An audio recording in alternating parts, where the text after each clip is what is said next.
இந்த ஊரோட மண்ணிலே இந்த அம்மன் இருக்க கூடாது, உடனே எடுத்துட்டு போங்கன்னு விட்ட மன்னரையே தன் கால் அடியில உட்கார வச்சு தனக்கான சிம்மாசனத்துல உட்கார்ந்த அம்மனை தெரியாதவங்க யாருமே இருக்க மாட்டாங்க. நம்ம புதுக்கோட்டையோட மண்ணுக்கே காவல் தெய்வமா இருந்து வந்துட்டு இருக்க நம்ம திருவப்பூர் முத்துமாரியம்மன் கவிநாடு கம்மிக்கு பக்கத்துல ஒரு மண்ணுல தோன்றி சாரியின் கனவுல வந்ததுனால அவர் ஒரு கூடாரத்துல வச்சு வழிபட்டுட்டு வந்தார். நம்ம புதுக்கோட்டை மன்னரோட மகனுக்கு தீராத அம்மை நோய் போட்டிருந்தனால அம்மனிடம் போய் எப்படியாவது என் மகனை காப்பாற்றுமாறு வேண்டிக் கொண்டார். எதிர்பாராத விதமோ மன்னர் மகனோ இறந்துட்டார். அதனால மன்னர் வந்து இந்த அம்மன் ஊர்லயே இருக்க கூடாது, உடனே இடம் மாத்துங்கன்னு சொன்னதன் பேர்ல அம்மனை எடுத்து சென்றுட்டு இருந்தாங்களாம். திருவப்பூர் ஊர் மக்கள் எல்லாம் கையேந்தி கெஞ்சி கூத்தாடி அம்மனை கைப்பற்றி ஒரு பாதுகாப்பான இடம், அதாவது காட்டுமாரியம்மன் கோயில வச்சிருந்தாங்க. அன்று இரவே மன்னரோட கனவுல அம்மன் வந்து உன் மகனோ விதிப்போக்கில் இறந்து விட்டான், நானும் அவனை என்னோட மகனா ஏற்றுக்கொண்டேன்னு சொன்னாங்க. அவரை உணர்ந்த மன்னர் அம்மனிடம் நேரடியாக சென்று மன்னிப்பு கேட்டு அம்மன் இருந்த இடத்திலே பிரதேசம் செஞ்சாராம்.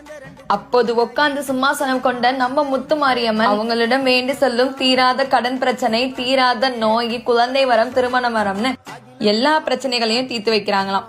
உள்ளூர் மட்டும் இல்லாம வெளி மாவட்டம், வெளி மாநிலம், வெளி நாடுகள்ல இருந்து கூட வந்து அம்மனை தரிசிச்சுட்டு போறாங்க. போன மாதம் தான் மிக சிறப்பான முறையில அம்மனுக்கு கும்பாபிஷேகம் நடந்து முடிஞ்சிச்சு. அதை ஒட்டி மாசமும் வந்தாச்சு.